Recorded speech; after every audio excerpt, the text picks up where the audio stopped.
కష్టపడ్డ ప్రతి కార్యకర్తను పదవులతో గౌరవిస్తామన్నారు ముఖ్యమంత్రి రేవంత్ రెడ్డి. గాంధీ భవన్లో యూత్ కాంగ్రెస్ ప్రమాణ స్వీకారానికి రేవంత్ చీఫ్ గెస్ట్ గా హాజరయ్యారు. పార్టీలో కష్టపడ్డారు కాబట్టే అనిల్ యాదవ్, బల్మూరి వెంకట్లకు పదవులు వచ్చాయన్నారు. ఢిల్లీ నుంచి కాదు, గల్లీ నుంచి వచ్చిన వ్యక్తులకు పార్టీ గుర్తింపునిస్తుందన్నారు రేవంత్. పైరవీలు చేస్తే పదవులు ఇచ్చేది లేదని తేల్చి చెప్పారు. రేపు భవిష్యత్తులో తండాలలో గూడాలలో వెళ్ళాలి. రేపటి జరగబోయే స్థానిక సంస్థల ఎన్నికల్లో కష్టపడ్డ ప్రతి యువజన కాంగ్రెస్ మిత్రుడికి టికెట్లు ఇప్పించే విధంగా కాంగ్రెస్ పార్టీ అధ్యక్షుడితో నేను మాట్లాడతాను.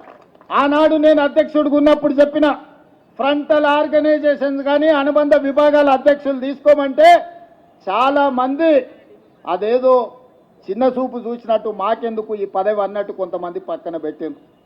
నేను చెప్పిన ఈరోజు అనుబంధ విభాగాలు ఫ్రంటల్ ఆర్గనైజేషన్లు బాధ్యత తీసుకున్న వాళ్ళకి ప్రభుత్వంలో ప్రథమ స్థానం ఉంటుంది అని.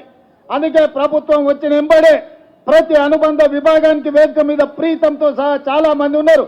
37 మంది అనుబంధ విభాగాల అధ్యక్షులకు కార్పొరేషన్ చైర్మన్లు ఇచ్చి కేబినెట్ హోదా ఇచ్చి పార్టీ కోసం పనిచేస్తే పార్టీ జెండా మోస్తే ప్రభుత్వంలో గుర్తింపు ఉంటుందని 37 కార్పొరేషన్ చైర్మన్ల పదవులు అనుబంధ విభాగాలకు ఇవ్వడం జరిగింది. అనుబంధ విభాగాలంటే ఒక చిన్న చూపని గతంలో అనుకున్నారు. ఇవాళ అనుబంధ విభాగం అది ఎస్సీ డిపార్ట్మెంట్ కావచ్చు, ఎస్టీ డిపార్ట్మెంట్ కావచ్చు, మహిళా డిపార్ట్మెంట్ కావచ్చు, లేకపోతే చిన్న చిన్న డిపార్ట్మెంట్స్ ఏది ఉన్నా సరే ఏదో ఒక డిపార్ట్మెంట్కు నాకు పదవి ఇవ్వమని పెద్ద పెద్ద నాయకులు ఈరోజు వస్తున్నారు. అంతకుముందు అడుగుతా కూడా తీసుకోలేదు కదా, ఇప్పుడెందుకు వచ్చిందా అంటే ప్రభుత్వం తీసుకున్న నిర్ణయం తర్వాత మాకు విషయం తెలిసింది. అనుబంధ విభాగాలకు అధ్యక్షులుగా ఉంటే కార్పొరేషన్ చైర్మన్లు అవ్వడానికి అవకాశం ఉంటుంది, ఎన్నికల్లో టిక్కెట్లు రావడానికి అవకాశం ఉంటుందని ఇప్పుడు అర్థమైంది. అందుకే మేము బాధ్యత తీసుకుంటామని ముందుకు వస్తున్నారు.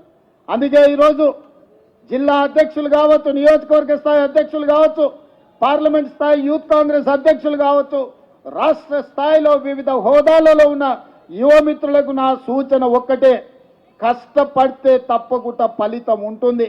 కష్టపడ్డోని కాపాడుకునే బాధ్యత కాంగ్రెస్ పార్టీ తీసుకుంటుంది.